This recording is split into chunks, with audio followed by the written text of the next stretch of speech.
Shalom Elohim kepada roh Bapa Yahweh yang berdiam diri di dalam Bapa Iman Lahagu. Shalom Elohim kepada roh Tuhan Yesus yang ada di dalam Pak Aditya Nugrahanto. Shalom Elohim kepada mempelai Bapa yang menawan hati Bapa, yaitu Roh Kudus yang berdiam diri di dalam Ibu Fai Hamdani. Pada saat hari ini, izinkan saya untuk bersaksi menyaksikan kebaikan Tuhan dalam kehidupan saya. Bapak Ibu Saudara yang dikasihi oleh Tuhan Yesus, pada saat ini saya menyaksikan kebaikan Tuhan bahwa kehidupan saya pada saat tahun 2007 itu adalah saat saya berkuliah di Jogja. Saat itu saya berkuliah hanya dengan kasih karunia Tuhan. Saya sebagai seorang mahasiswa, saya diberikan kesempatan untuk belajar, dan Ibu Saudara yang kasih Tuhan, di tahun 2007 saya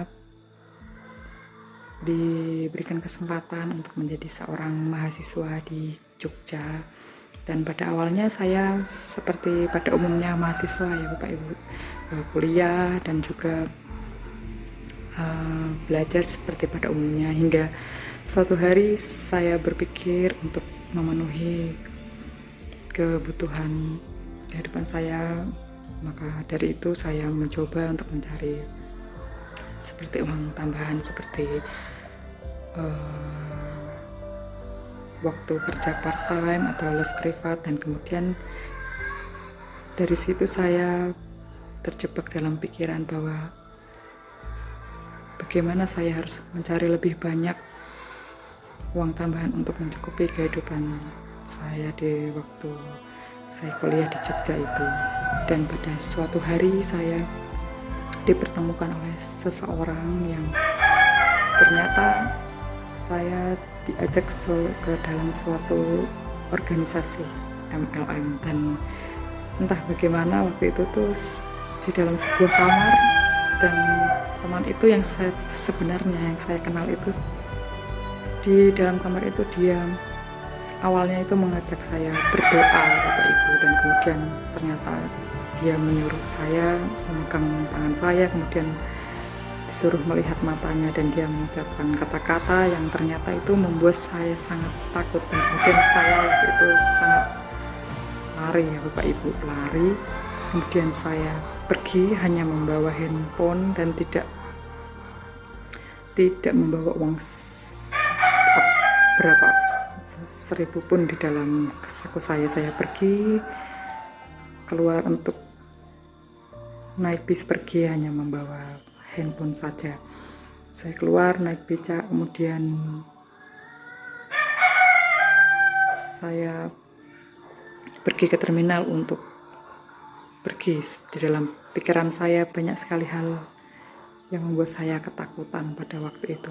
Kemudian waktu itu saya naik bis ya Bapak Ibu untuk pergi ke kota tempat saya tinggal, dan di situ pikiran saya sudah sangat kacau. Di dalam bis itu saya hanya terdiam dengan pikiran yang sangat kacau, dan hingga saya juga waktu itu turun di Magelang, dan ada orang juga yang menanyai saya hendak kemana. Kemudian dipanggilkan polisi, dan polisi itu menuliskan alamat saya di mana tempat saya tinggal. Kemudian saya naik bis lagi untuk menuju ke kota selanjutnya. Kemudian di dalam kota Ambarawa itu saya turun, kemudian ada saya buang kacamata saya itu ya Bapak Ibu. Kemudian saya tidak melihat jelas karena mata saya itu minus. Kemudian ada seorang wanita berkerudung itu Bapak Ibu, kemudian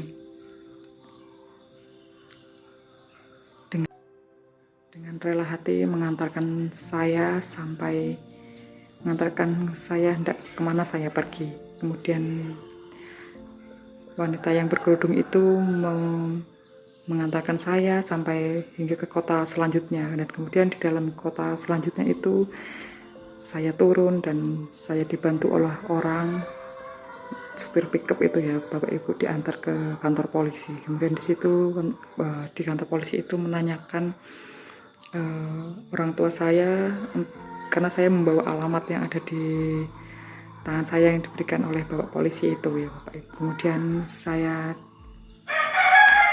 bapak polisi itu menelponkan orang tua saya dan saya dijemput oleh orang tua saya di kantor polisi tersebut.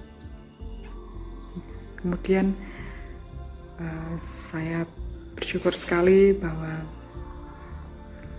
ternyata setelah kejadian itu, ternyata saya itu kesadaran saya sudah hanya setengah aja ya bapak ibu. Saya tahu, saya sadar, tapi saya tidak punya kehendak, dan ternyata saya itu terkena mental disorder. Dan disitu saya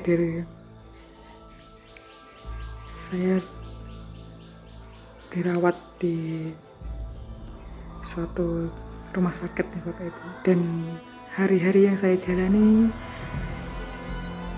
seperti memang ada yang menawan roh saya itu ya bapak ibu. Kemudian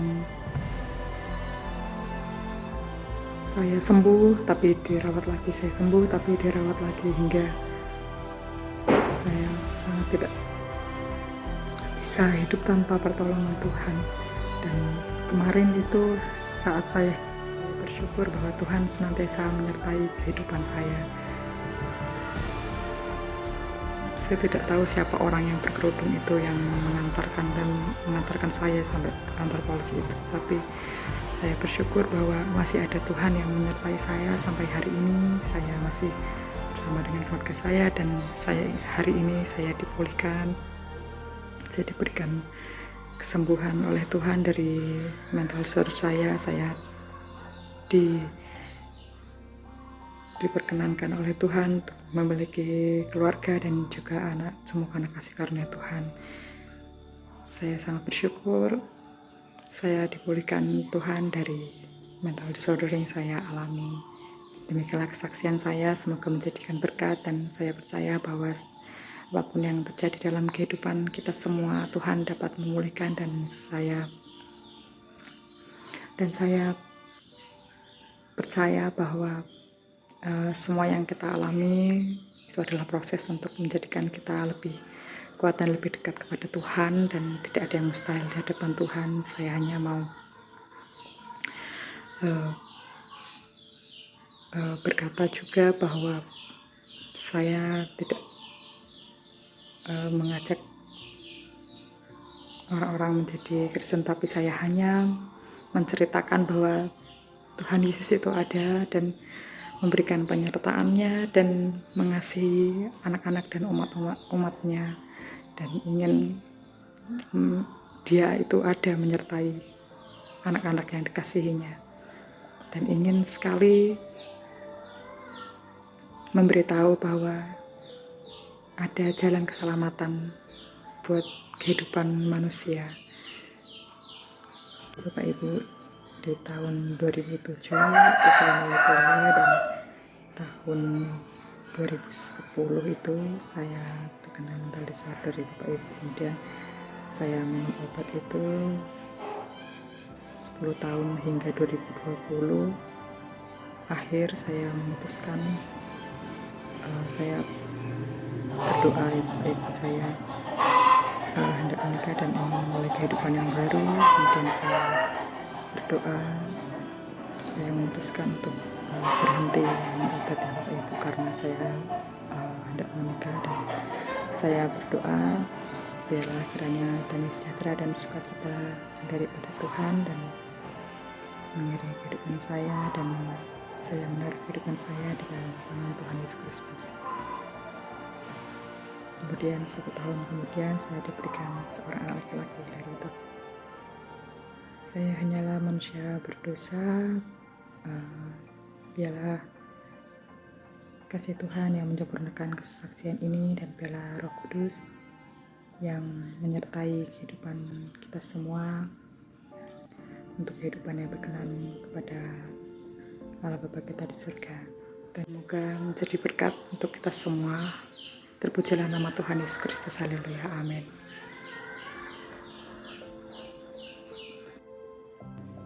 Shalom Elohim. Shalom Elohim. Shalom Elohim.